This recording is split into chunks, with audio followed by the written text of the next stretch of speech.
Hey everybody, welcome to another fantastic podcast. And today truly is a fantastic podcast because, Case, we are talking about one of the hottest topics in the automotive industry, reliability. Yeah, it's at least something that we see in the comments a whole lot, something that's definitely an interest for a lot of people for obvious reasons. And we want to talk a little bit about reliability with older vehicles versus some of the newer stuff that's coming out, because I think that there's a lot of these newer vehicles that are so sophisticated, they have so many different systems in them. There's a lot of people out there that aren't necessarily confident in the reliability of new vehicles. So let me kind of talk about where this concept came from. Last week, I did a video with some industry experts, Sofian Bey and Alex Dykes, long-term journalists. They've driven just about every new car in the market. And we talked about our least favorite trends. And then I went ahead and read the comments when that podcast went up. And the comments, I would say probably 9 out of 10 of them were discussing vehicle reliability and how the worst trend is that new vehicles are too complex, there's too much going on, and they're less reliable than old vehicles. So I wanted to see if there was some truth to that. So I reached out to one of our longtime trusted mechanics, Toby. And Toby not only works on older cars and newer cars, he works on a certain category of cars, maybe not known for the reliability. Well, funny enough, we bring Toby all kinds of vehicles that are not within this category, but that's more on us. He is a German car mechanic specifically. The shop that he works at is called German Auto, so we probably should bring him more German cars, although I don't know if that would necessarily be to his benefit. Yeah, exactly. Good point, Case. But it's a great person to talk to. He's been doing this for years and years and years. He's worked on everything from old German cars. He owns old Toyotas to newer stuff. Sometimes you go in there, he's working on modern Toyotas. Sometimes he's working on... He's got an old Cummins. Yeah, the latest and greatest in Mercedes-Benz. And he sees firsthand more than anyone, are old cars better made and more reliable than new cars? And especially the tip of the iceberg, German cars, which are typically the most complicated of any car to work on. What is that like? So we're going to cut to that interview. Andre just talked to him, and we're going to come back and give some more context to this discussion. Hey, podcast listeners and TFL Talk viewers. I wanted to take a minute to talk to you about a quick and simple way to sell your car or truck with the help of our new partner, HighRoad. With HighRoad's online portal, you enter your vehicle's VIN number or plate, mileage, and zip code, and you'll get competing offers from several qualified dealers in your area within seconds. You pick the best deal offered and follow through with the dealer to sell your car. No more managing scammy emails from buyers on Craigslist or Facebook Marketplace. No more time wasted on no-show buyers. No bait and switch with a "will you take a check" excuse from sketchy buyers. Now keep in mind, these offers will be for trade-in values of your vehicle. If you want to go through the hassle of getting more for your car, that's up to you. But if you want to sell your car hassle-free and fast, go to tflcar.com and click Sell Your Car in the navigation menu. Or click on the HighRoad ad at the bottom of the website if you're on mobile, or click on the column if you're on a desktop. HighRoad makes it easy, and we like easy. Exactly, Tommy. That is the question that we keep getting at TFL Studios, TFL Car, TFL Truck. What's more reliable? Is it an older vehicle or is it a newer vehicle? And to get to the bottom of this, I'm here at German Auto, and our friend and longtime mechanic, Toby. Hey, Toby. How's it going today? Hey, dude. We wanted to have just a little casual conversation because you see a lot of different types of vehicles. I do. I mean, you specialize in German stuff. I specialize in all the German stuff, Yeah. but I do a lot of everything. And I've been working on them for about 20 years now, so I've gotten to see my mix and match of everything. So you don't work, this is not a dealership, right? So you don't work on like brand new stuff that kind of comes out. Basically, you're going to not see the car for about 4 years approximately. Mainly because it's all, dealer service, dealer warranties, and recalls. And like after 3 years or maybe 4 years, like you said, those vehicles are generally out of warranty. Out of warranty, they're tired of getting the big expense from the dealer to do oil changes and small repairs. All right, and that's kind of where you come in. That's where I come in. Okay. I try to help them out, price point, and also, tell them the real truth about their vehicle. All right, well, let's start with this Chevy. This is a nice, beautiful old 1972 Chevy Chevelle So SS. So when this shows up, are you dreading the fact, or are you in love with this? I mean, would you prefer to work on something like this, Well, or something new? The thing about working on this is you have to use your brain when it comes to fixing things on it. Okay. And that actually is just because you cannot hook up your electronic device to tell you what's wrong. Wait a minute. There's no OBD2? Unfortunately, no OBD1. No what? It- Zero? OBD zero? OBD Toby. And that's what you use Okay. to diagnose and repair them. So you're basically using your knowledge, and but this is a pretty common thing, right? It's an SS. Well, it's a big V8, so as long as you know Okay. how to work on a good old American motor, they're all very close to the same engine and all the same stuff you need to look out for and do. So how many computers does this car have right here? This one, I have not seen one computer in it yet. The only one it might have would be the electronic exhaust, which are electronic cutouts someone put in. Okay. So that's about the only electronic computer device that I've seen on this one. But it's an enhancement, right? It's an enhancement. It still has your electronics, and it's got some solenoids and relays and different stuff that you need any vehicle to operate. Yeah. But it's minimal, bare minimal. Why is it here? This one has a little bit of an oil leak, so Okay. it's a 1972 to Well, be expected. well, everything will eventually have a leak, right? After sitting Yes. long enough, it's going to happen.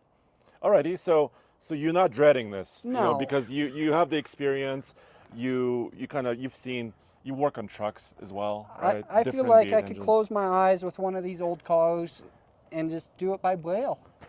Yep, you feel them out. Spark plugs. Yeah, your this. filing order, Yes. you plug, yep, it's not that bad actually. Replace a seal, maybe a Well, oil pan. and then you can get in there. On most of them, the access is there. Some of these big trucks I work on, I can climb in the engine bay and just take a little nap. Can we show that? We really can quick? climb in here, but it's Okay. going to be a little tight compared to a truck. But we'll check. Well, no, but I just want to show the comparison, right? We'll just see what a big block looks like compared to a new Lego block. How about the new Audi 3-liter? Can we compare them? Oh yeah, yep. You're not going to see much that looks about the same though, unfortunately. Wow, this is gorgeous, actually. So you can see is pretty. someone's redone this vehicle and done a really good job overall, and routed stuff, and it's got factory AC and a bunch of good options on it. Main reasons here is just to tighten up a few things, make a few things work better, and fix some oil leaks.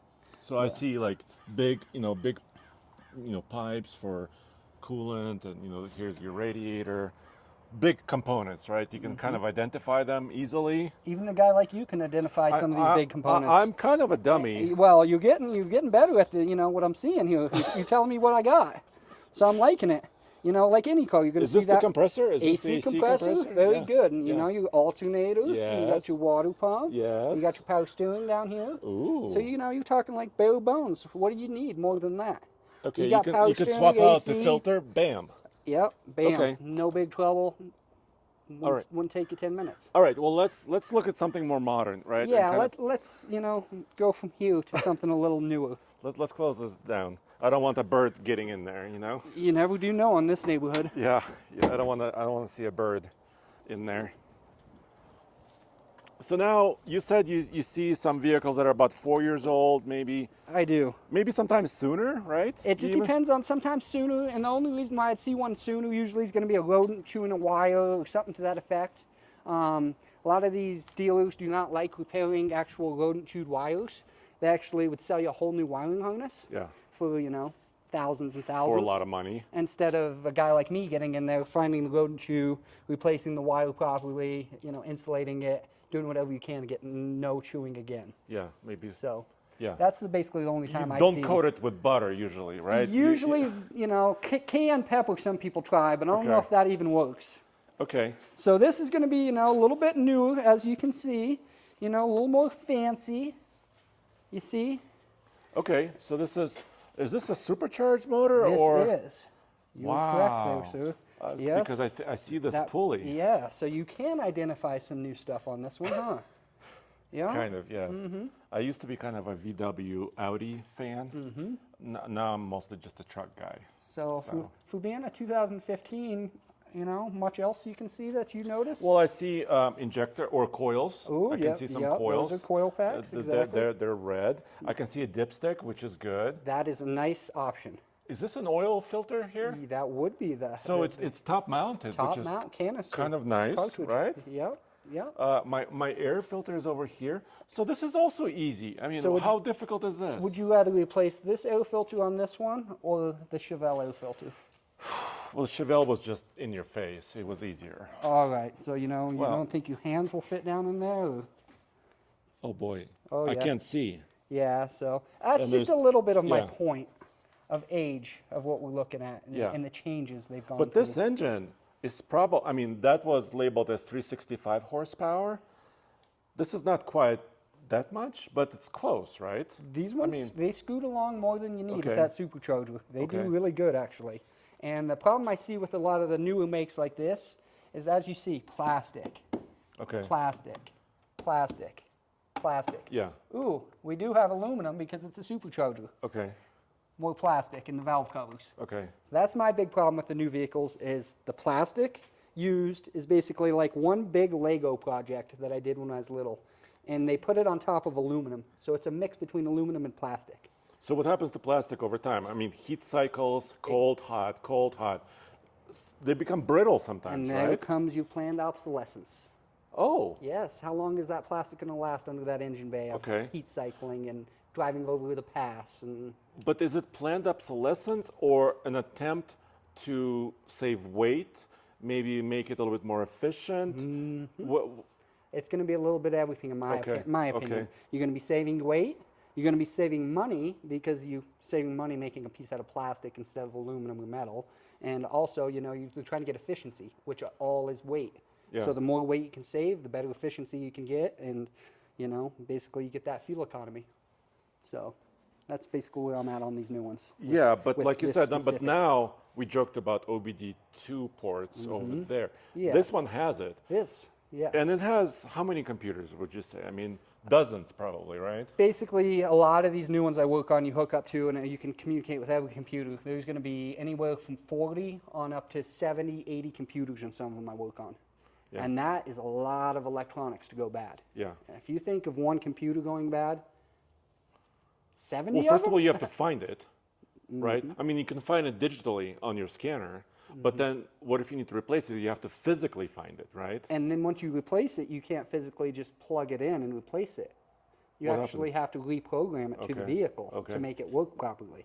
Otherwise, you'll have specific lights or specific, issues with the vehicle that, consumer Error not codes working. or something else? Exactly. Okay. So that's where it's gone to, is making it harder for guys like me to actually replace the electronic components, the computers and that, and actually get the customer out of your shop for a decent price. Okay. So, I mean, the main question is, I guess, reliability, right? So, I mean, it's hard to judge that 72 Chevy over there because, we don't know how many owners it's had or what kind of life it's led, right? It could have been a collectible that was stored Exactly. for 45 years. We don't know. But what would you say? I mean, if you took a vehicle, 10-year-old vehicle versus like a 20-year-old vehicle, what do you see? Like as far as longevity, I guess. of those Longevity, vehicles? what I see, basically, I've been working on them for long enough to see enough of them and enough with mileage on them. I am not happy with anything past about 2005. After 2005 is when that plastic and planned obsolescence and, let's build these cars to be better for the people, but not necessarily better for the wallet, is what I find. Okay. Yep. So 05-ish, you would say. 05-ish is the Okay, beginning of, okay. all car manufacturers. Certain Yeah. ones are a little better, on up to about 10, 15, but maybe Toyota, Lexus, but not much. In my opinion, they're all basically made to last 100,000 miles. After that, they want you to get a new one. So it's going to cost you, 15, 20,000 to bring it back to life. Is it worth it? But what about old ones? Like I used to, my friend Mr. Truck, I don't know if you've seen some of our videos, he would say, all right, my alternator is bad, like we saw on the old Chevy. I can come in myself, I can replace it really easily in the afternoon, I'm done. On the side of the road if you on have the side to. of the road. Big time. And, it may cost me some money, but it doesn't cost me a lot of downtime. And I would do that maybe every couple of years in the old days. Yep, back then. But now, an alternator could last 100,000 miles. Is that They can. true or not? They can. Okay. And they can last less, too. You never know what you're going to get. Okay. And it's all, the crystal ball continues. You never know what you're going to get until you put the mileage on them. And, you know, a good vehicle is going to be one that you get, you know, anywhere around 80, 100,000 miles, and all you're doing is specific maintenance, oil changes, transmission fluid, tune-ups, stuff like that, which is normal on any vehicle. But if you start going above and beyond and replacing all sorts of problematic engine mounts and different parts, to me, it's not going to be worth it. It's better to take an older vehicle, say 1990s, early 2000s, put the $4 or $5 grand into it, bring it back to life, and you have everything you need. Most of them will, you know, at that age, you got all the amenities you need. Who needs, you know, enough amenities to go to the moon? Right. I mean, we're talking about that. I mean, Got more buttons than I know what to do with myself, and I know my stuff. so, and this, let's walk maybe to another vehicle out there. I remember Roman purchased at TFL Studios, we purchased the 1997 Tahoe. Oh yeah. Remember that red oh, Tahoe? that was a beauty. Beauty. How could I forget? It was, my dad bought it. Oh, nice. Yeah, my dad bought it now, so it's kind of in our family. I guess we could maybe walk to that Porsche. Yeah. And you saw it, right? And I think first you said amazing condition. Paint is great. It was always garaged. The interior is great. For the age. You yes. complimented it. Yes. And then you asked me how many miles it had, and I told you 120,000. Mm-hmm. And you said, "Oh boy," I think that was your words. Yep. Because it was over 100,000, and you started to get worried. Reason being is a lot of people do not maintain them. So they drive them, I've noticed, they drive them to 100,000 miles and they try not to do the maintenance. They do as minimal as they can to keep it on the road, but they don't go above and beyond to actually keep up with it properly. You know, and a lot of these shops will sell them small stuff. They don't want to do the big stuff, you know, they want to make the money in and out. So some of these shops aren't giving people the service the car actually needs. They're just giving them the bare minimal. Like a Band-Aid almost. Exactly. Right? Just keeping them on the road. And Okay. sometimes that's all people can afford. So I do understand to a certain extent. But now I'm sorry, that Tahoe is not here. We could show maybe a little bit of video of it. But that Tahoe has power windows, power locks. I think it has a CD player maybe in there. It's got the AC. I mean, it's got the AC. all the little stuff you so could ever what want. if that switch, the window switch goes bad, and it's a 97? Maybe it's out of production already. That's highly doubtful. Okay. Because number one, the GMs are very good about parts. And also it's a 97. It's not a 72. Okay. So it's going to be available, you know, and there's enough of them made.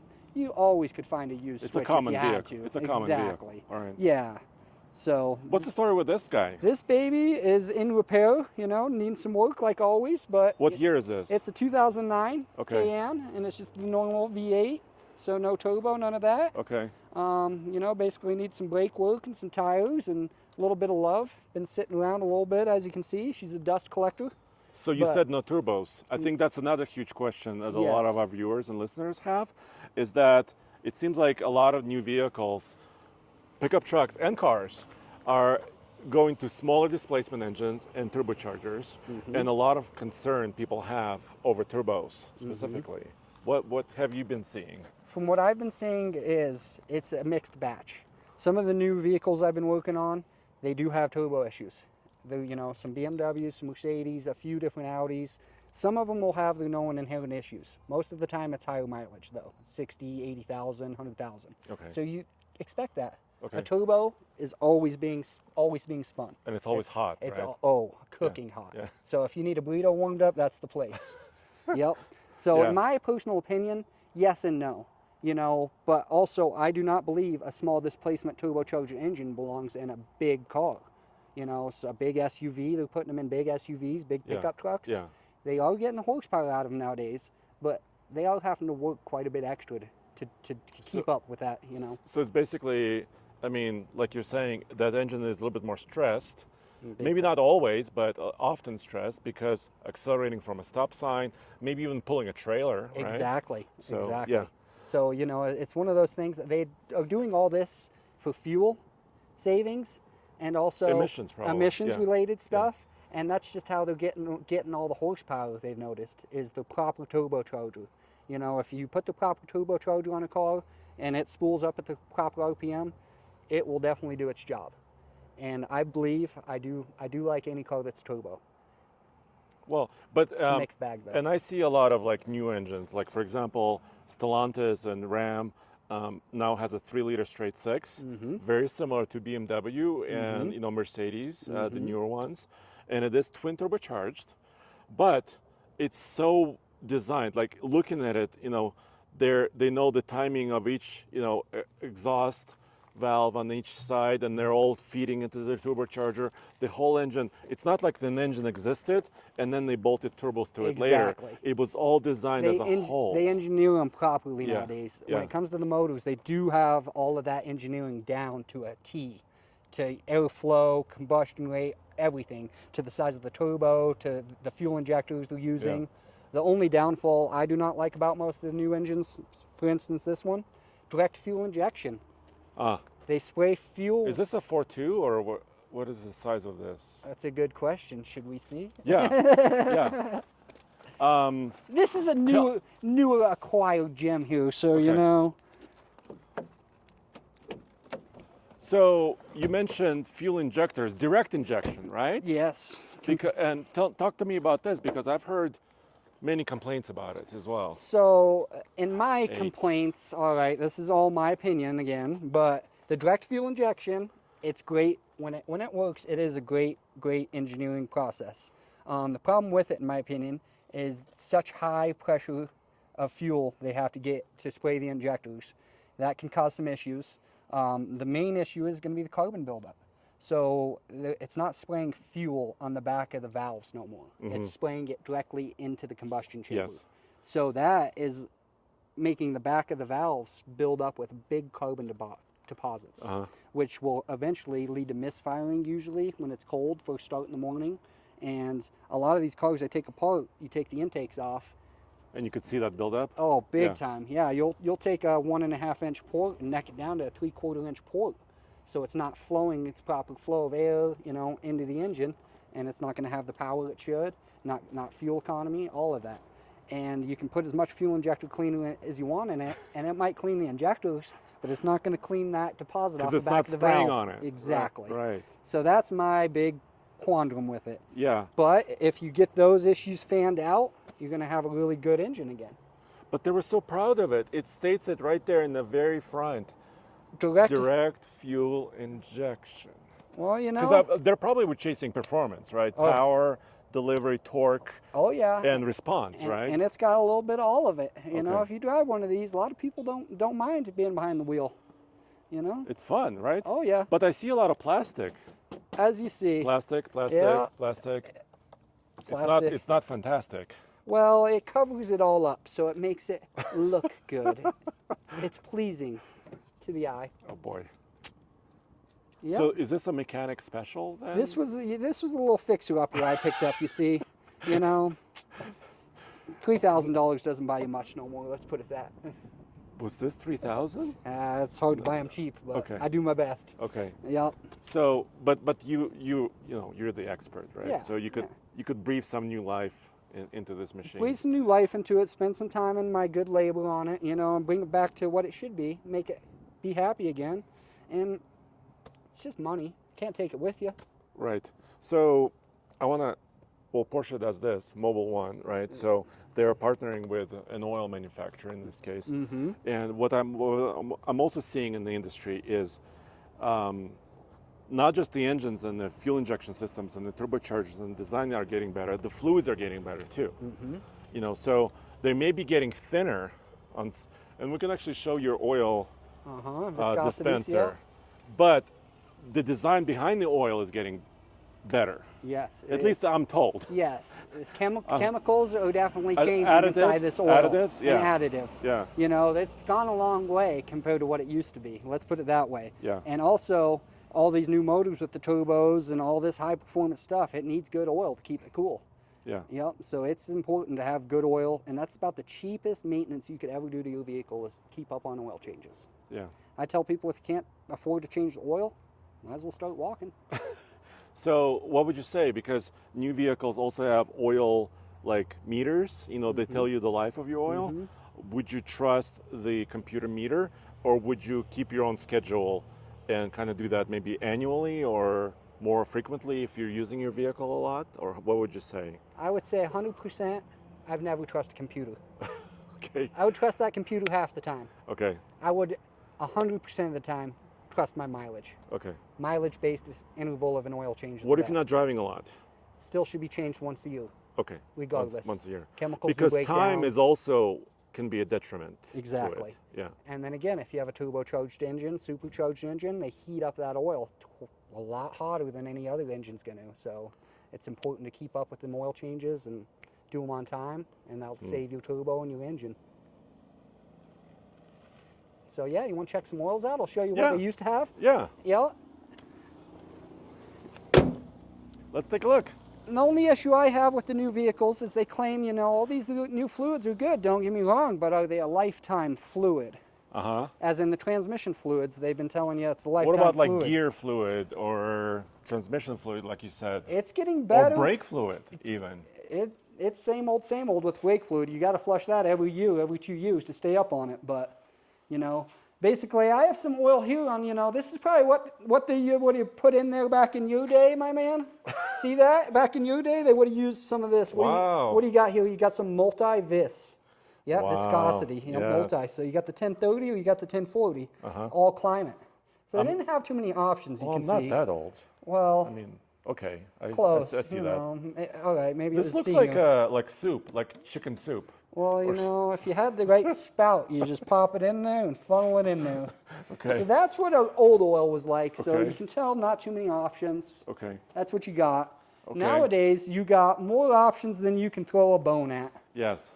We start off, we got a BMW twin power turbo oil down there.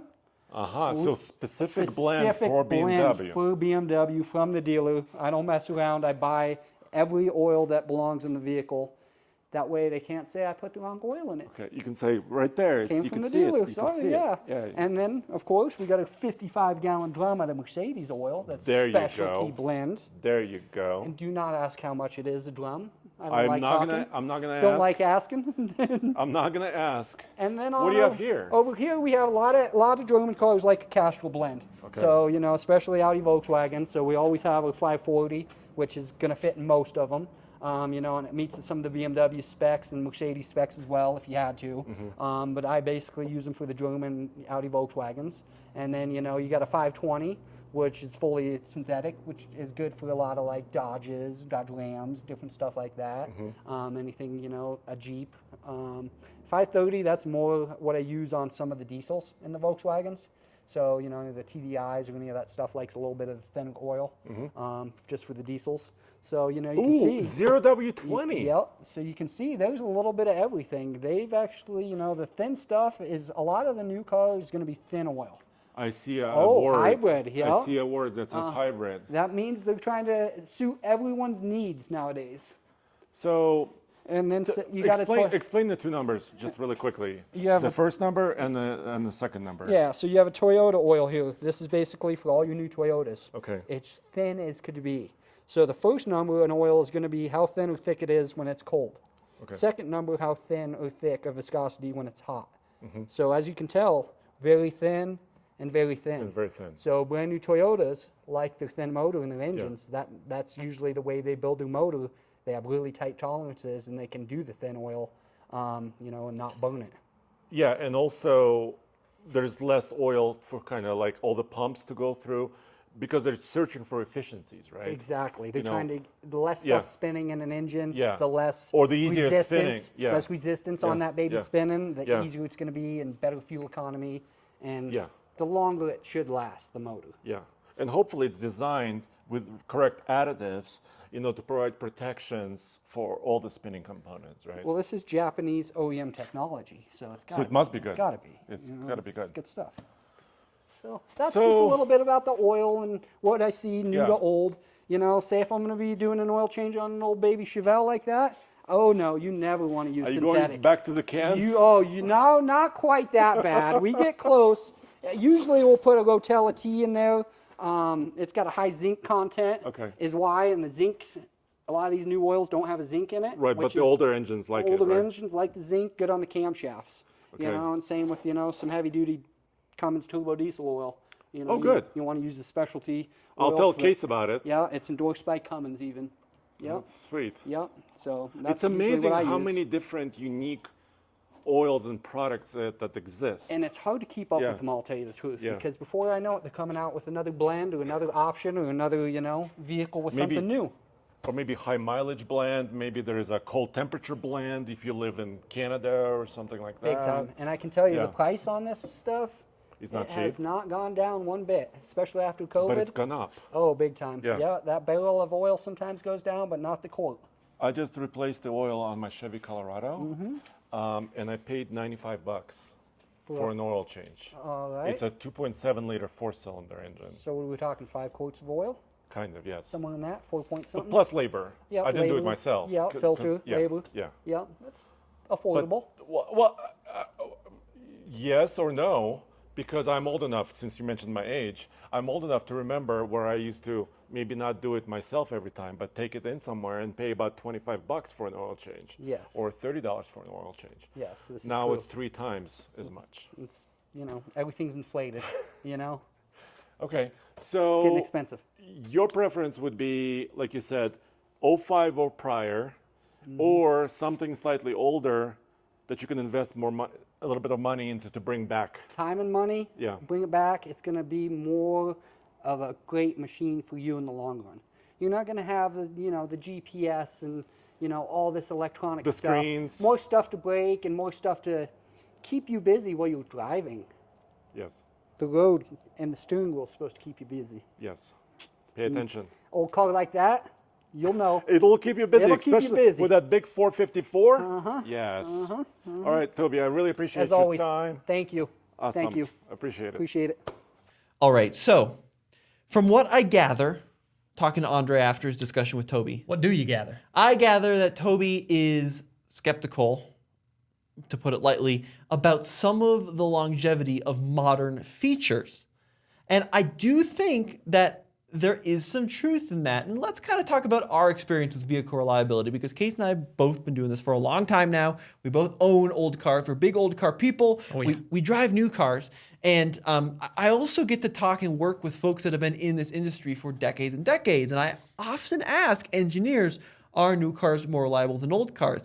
And the general consensus, granted they are engineers working for big companies, Yeah. is yes, they are more reliable. And the example I get given a lot is back in the 70s and 80s, the metallurgy, the tolerances, and the build quality meant that a typical American car, let's say from one of the big 3 or 4 actually at that era, would last maybe 50,000 miles before a rebuild, even though they were a lot less technologically advanced. What do you think of that Case? I think that depends on the American car, because you look at vehicles like our Willys MB that is how old now? 80. 80? 80 years 80 old. years old, still running strong.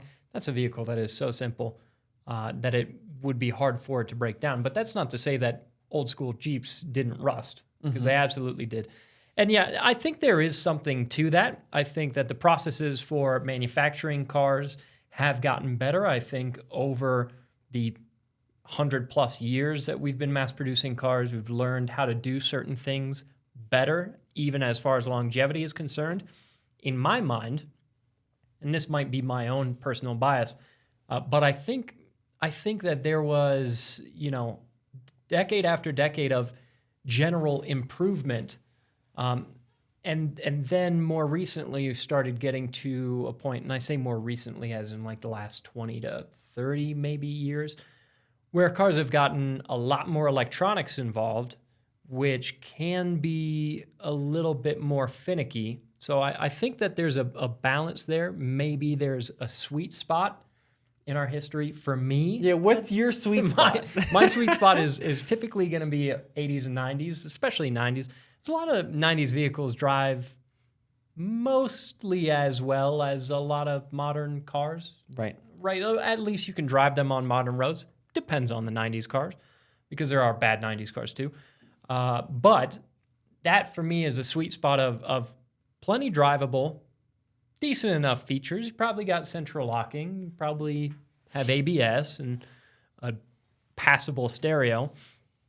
But you're not quite into the era of screens. It's mostly the screens. The screens are what? A lot of buttons, big, too. Big concern. A lot of buttons, a lot of screens. So you're probably wondering at this point, like, why don't we just tell you the data, right? Gosh darn it, new cars are less reliable or more reliable. The problem is reliability metrics are so hard to follow and quantify to give a true picture of the longevity of an automobile. And there are firms that try to specialize in this, right? JD Power, Consumer Reports. But even those large and established companies do come into fire from consumers that feel like, oh, well, their testing group is too small, or the cars they're looking at aren't old enough, right? Or is there some bias that, if you're going to receive one of these surveys, you're only going to fill it out if you've had a bad experience, right? Or a really good experience. Like, it's so tough to quantify reliability data.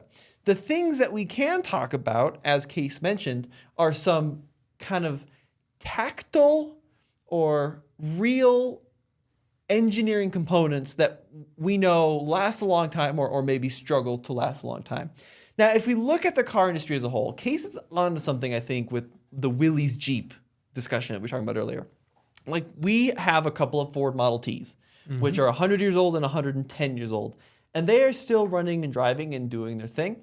But it's also because there are 10 moving parts in a Model T. Yeah. And it's also worth noting that those 10 moving parts in Model T are bound to go wrong at one point or another.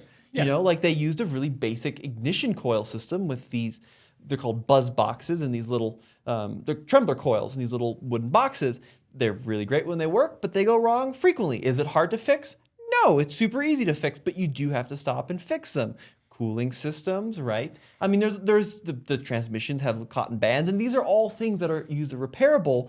But how do you measure that from a reliability standpoint? Because they will go wrong. They all go wrong. Yeah. As impressive as it is that our Model Ts are running 100 plus years later, they do break down all the time. Yeah, we have broken down in both of our Model Ts many times.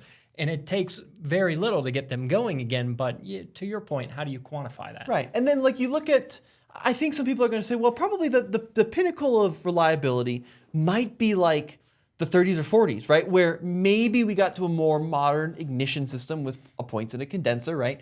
But they still used a basic carburetor and very basic cooling systems, and they were low pressure. A lot of American cars, like in the 40s, 50s, 60s, whatever, used low compression, yeah. Low compression inline 6-cylinder engines, which on paper should last a long time. In reality, though, rings will wear out, right? Valve guides will wear out, and those engines, they don't last as long as modern engines because the metallurgy and the composition just wasn't there. But that's the same thing. Like, is a 1960s car more reliable because you can fix it with a fork and a spoon, right?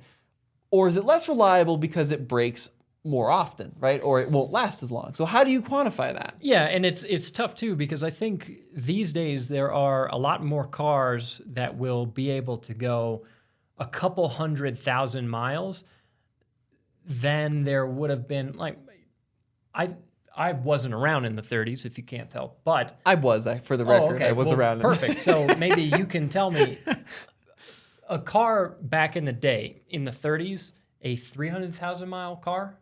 Oh, not a thing. Yeah. Whereas today, right. 300,000 miles is a lot of miles. But my pickup truck's at 270,000 miles. My buddy's pickup truck, Vinny, his truck is at over 310,000 miles. It's not unheard of. It's not most vehicles, but it happens. I don't think that would have happened back in the day. That being said, the cars that are being produced right now, probably some of the most hoopla around these complex systems and impact on reliability seem to be in the Toyota community, because they've gone from very, very simple, admittedly dated powertrains in the last crop of body-on-frame vehicles to now hybrid, turbo powertrains in these newer vehicles that they're coming out with, like the Land Cruiser, Tacoma, the 4Runner. And that has a lot of people up in arms about reliability of those systems in the long term. So it's kind of tough to quantify, is that actually, is that vehicle going to be running in 100 years with all the batteries and switches probably and screens? Not. Probably but not. Is it going to go 250,000 miles? a lot more likely than a truck from the 70s, right? And I think this is a good example of my challenge with discussing reliability. So this is my Mercedes, my old Mercedes, 1982 300D turbo diesel, which a lot of people consider the most reliable car ever made. And there are plenty of examples of these cruising around as Moroccan taxi cabs with 1.5, 1.6, 2 million miles, or the equivalent of in kilometers, right? That is tremendous. I mean, it's amazing. And there, people will say, most reliable car ever made, Mercedes 300D turbo diesel, or 240D, or 220D, or whatever, right? The problem with these cars, and the truth that I experienced with these, is the engines and the drivelines are built like an oil tanker. Beautifully, yeah. They will go forever. It's everything else that will fail around the car. That's like my truck minus the transmission. Exactly, there you go. Yeah. So like the door locks will fail because they're vacuum operated, and the transmission might not shift properly because it's vacuum operated, and Yeah. the climate control panels are terrible. They have cold solder problems. I mean, And if you get it wet, it'll be full of holes like Swiss cheese. and that is the big one. Cases brings up a really good point. People say new cars aren't as reliable as old cars, but then old cars would rust ferociously. Yeah. And not to say new cars don't, but since we have modern rust-proofing techniques, body dipping, unibody dipping, galvanization, right? Yep. All of these things have greatly reduced how quickly cars simply rot away. And that's the problem with saying that this is the most reliable car ever made. Sure, that engine in the turbo diesel might go 500,000 miles before a rebuild, but if you live in anywhere in the world that uses a little bit of salt, you're not going to have rocker panels or floors in it after 10, 15 years of regular use. Yeah, and it's, if your motor is still running, but your car splits in half, it's... Does it count as a reliable car Yeah, if it splits in half, right? Yeah, and that is another thing too, that people's definitions of what is reliable are going to be different from one another. A lot of people equate reliability to repairability, which is fair as far as keeping a vehicle on the road and finding parts for it easily and swapping those parts easily. There's a lot of different ways to quantify reliability, and what we're talking about right now is at least how we feel about this. It's fine if you disagree. If you 100%. If you feel like a 70s or 60s or a 50s car will do 300,000 miles more easily than something that's 10 or 15 years old from today, then that's fine. A lot of people typically run off of anecdotal experience, and Sure. people's experiences are different. So not everybody is going to agree on this, but this is at least what we're seeing. Yeah, and As a little disclaimer. Case brings up a good point about repairability, right? Obviously, a Model T is a very repairable thing, Yeah. especially compared to a modern Ford, where Because it was designed to be. it was designed to be, because it was good. Yeah, 100%. The thing is, though, talking to some other mechanics, like we have a buddy that works at this Jeep dealer in our area, one of the largest Jeep dealers in the western part of the U.S. They have a huge volume. Master Tech, been doing it forever, a lot of years.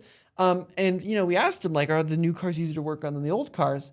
And one of the things that's interesting is, like, well, they may not be easy to work on, but a lot of things are a lot easier to diagnose, right? Yeah. Because ever since 95, 96 in the U.S., every new car sold has to be OBD2, onboard diagnostics 2. So a lot of the challenges that you would have had back in the day of sourcing out, well, why is this car not running properly? You plug a thing in and the car will be like, oh, in this case, it's an O2 sensor, or in this case, it's a mass airflow sensor, right? There's a lot of knowledge you can gain from some of these computerized systems. Of course, the flip side of that is there's so many computerized systems that more stuff can go wrong and to glitch. And at the case's point, like, how do you find reliability? If you define reliability like a Mercedes from the 80s, then all it has to do is get you to your destination, right? If you define reliability as, I want my car to last 25 years and not have a single sensor go wrong, right? And not have a single warning light. Then the fewer sensors you have, the better. The fewer sensors you have, the better, right? Yeah. So it's a very interesting discussion. Well, and two, keeping in mind that at least if you're trying to cover a lot of miles today, you're probably going to be better off buying something new than obviously an older vehicle. Like if you find the best 123 Mercedes that you can find, it's still going to be a 40-year-old car, roundabout, right? Right. So Could you drive it a lot of miles and get by? For sure. But if you want to find a really nice 123 and put 200,000 miles on it over the next 4 years, you're probably going to have more issues than you would have if you bought name any modern vehicle. Right. No, and I think like let's talk about some things in modern vehicles that have a reputation for leading to problems down the road. So the big one that we're seeing in everything is turbocharging, right? Sure. Which really became prevalent in performance cars, at least in the 1980s, and kind of quickly gained a reputation for blowing engines up prematurely and creating more problems prematurely. Okay. Tell you what. Not your turbo diesels. Okay, coming out of that world, if a turbo makes your engine weaker Yes. and less reliable, you need a stronger engine. You need a stronger engine. But let's take Case's turbo diesel Cummins out of the equation. If you look at like 7.3s, the power strokes. Yeah, or the 7.3 Power Strokes. But if you look at the consumer turbos, like the Audi turbos from the 1980s, right? They had a pretty high failure rate. Yeah. Even some of the Saab stuff, pretty high failure rate. And I was talking to an engine engineer lead recently. Like, why? What has changed? Why can you tell me that this modern turbocharged engine is going to last longer when a turbo from the 80s, which on paper is a lot simpler, would only do 60,000 miles before major failure? And he said it's because fundamentally modern engines from the get-go are designed with turbocharging in mind. Yeah. And what that means is they're intended from the get-go to be able, from a bottom end standpoint, to take boost, from a cooling standpoint, be able to cool its components properly, oil feed turbos instead of, not cooling turbos properly. That's another big thing. Keeping everything cool. They didn't just haphazardly add a turbo to an existing engine. Keeping pressures in check. Talk about like NOx sensors, for example, right? And these are designed from the start to work as turbo engines, where a lot of the first turbos were just a typical four-cylinder that they bolted boost to, which led to problems. Except for the 6BT. Except for Case's Cummins, which is a turbo engine to start with. So I thought that was a really interesting response. Now, another thing, so I'm not as worried about modern turbocharging as some other things, right? A lot of the other problems, and we're just going to touch on this briefly, because it's a hot button issue, but unfortunately, historically, this is not in my opinion, it's a fact, a lot of the emissions equipment we put on modern cars to keep them clean do have a tendency to create issues down the road. And I'll give you an example, an EGR system. You want to explain what that does and how that works? Yeah, exhaust gas recirculation. So you're bringing some of that exhaust back to the front end of everything, back into the intake, which has obvious downsides. You're dirtying a lot of those components. Right. You're going to get extra carbon buildup. So you can go online and find some pretty gnarly examples of how gunked up things can get. Right. So there's pros and cons there that we won't get super far into. but it is something to keep in mind, right? Yeah, for sure. It's 100%. an aspect. So one of the reasons that people who are in this world love the older pre-emissions diesels is because they are very simple and they are very robust, partly because they don't have those systems in place. And there's drawbacks to that too, but it does. Yeah, that's one of the things that can impact longevity. I feel like there's a lot of things like that you could talk about. Yeah. Like with the modern Toyotas and especially the hybrid models, a lot of people are concerned about those hybrid systems, the batteries, the electric motors, all this added complexity is going to make it a bad powertrain. But Toyota, to be fair, has been making hybrid systems for a while. 20 years. Over almost 25 years now. Early 2000s is when the Prius came to the US, and there was even a generation before it came to the US in the 90s in Japan. And that's a good example where it's figured out. And I think that's the key in a lot of modern cars is like a technology will come out that will make the car less reliable.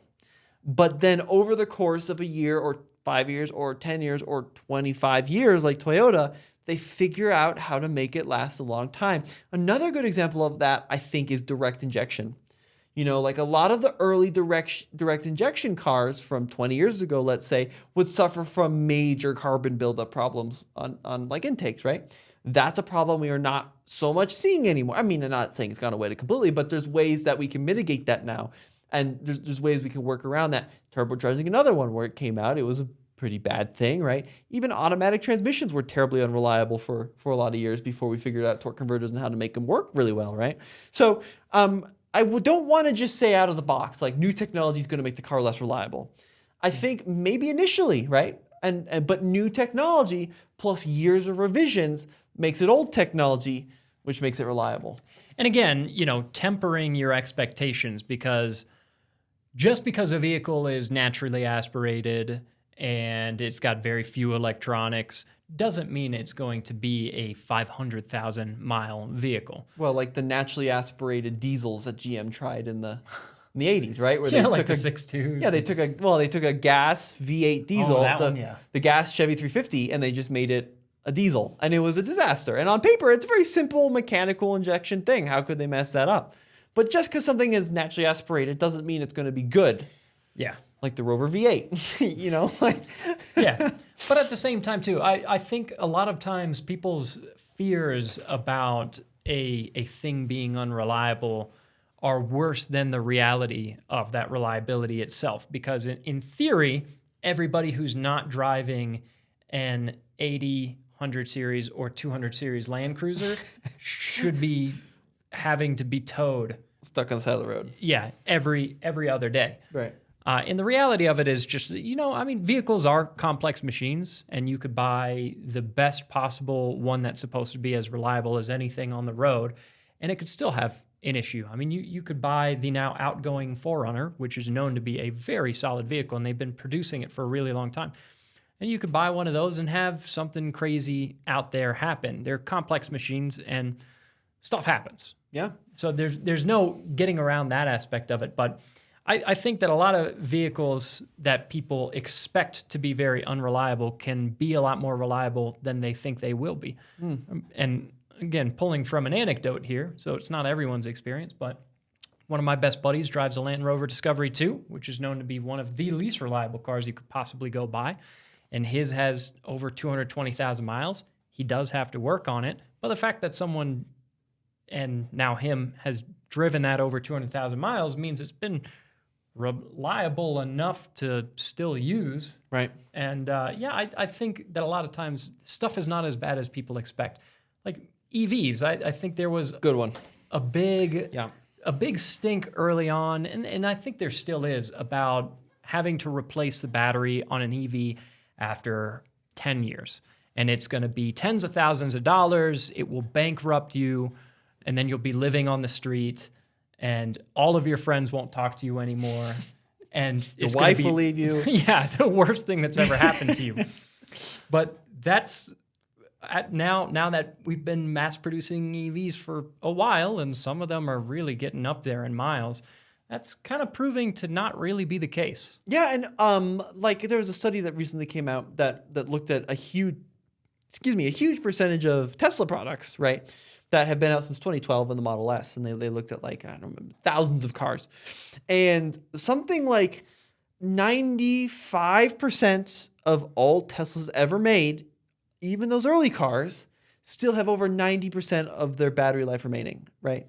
And that doesn't go with the headline we saw when EVs first started hitting the mainstream, where you only get 3 years out of your battery before you need a $30,000 replacement, right? Yeah. And the problem is, there are certain cars where I think that was probably maybe not true, but not far off. We always talk about on this podcast, the early Nissan Leaf, right? Air-cooled battery. Nissan cut corners, they cut costs in developing the battery on the Nissan Leaf. People would fast charge them in Phoenix, Arizona. In the summer, the temperatures would spike, and guess what? Batteries would start failing in record rates. But that's not the same as something like a Model S battery or a BMW i3 battery, right? Where they're climate controlling and the batteries are always at a constant temperature. Not to say they're not going to fail, but the percentage of failures we're seeing are just teeny tiny, right, on those batteries. Yeah, which just goes to show you can't equate one technology to being unreliable when there are a lot of different ways to engineer it. There are ways to engineer it such that the longevity is going to be poor, but there's probably also a way to engineer it that it won't be, which is the same thing that we were talking about before with turbocharged engines. Right. Have there been bad turbocharged engines? Absolutely. Right. Does that mean that all turbo engines are bad? Not at all. Or I wouldn't say that an Oldsmobile Sierra Cutlass diesel from 1984, right? That's a diesel engine, very unreliable. I can't look at that and be like, because that car is unreliable, every diesel's unreliable, right? No, I can't say a 2010 Nissan Leaf has had a battery pack failure. Every EV is going to have a battery pack failure, right? It doesn't equate. It doesn't work like that. No. You know, and I think that the EV thing, from a reliability standpoint, it gets so much media when a car catches on fire, which is such when an electric car. an electric car, yeah, which is such a teeny, tiny percentage of all the cars they build. If we reported every time a gas car went on fire of a model, it would just Be our full-time job. Full-time job reporting on gas car files, right? I mean, it's a tiny percentage. Granted, when they do catch on fire, it's a big deal putting them out.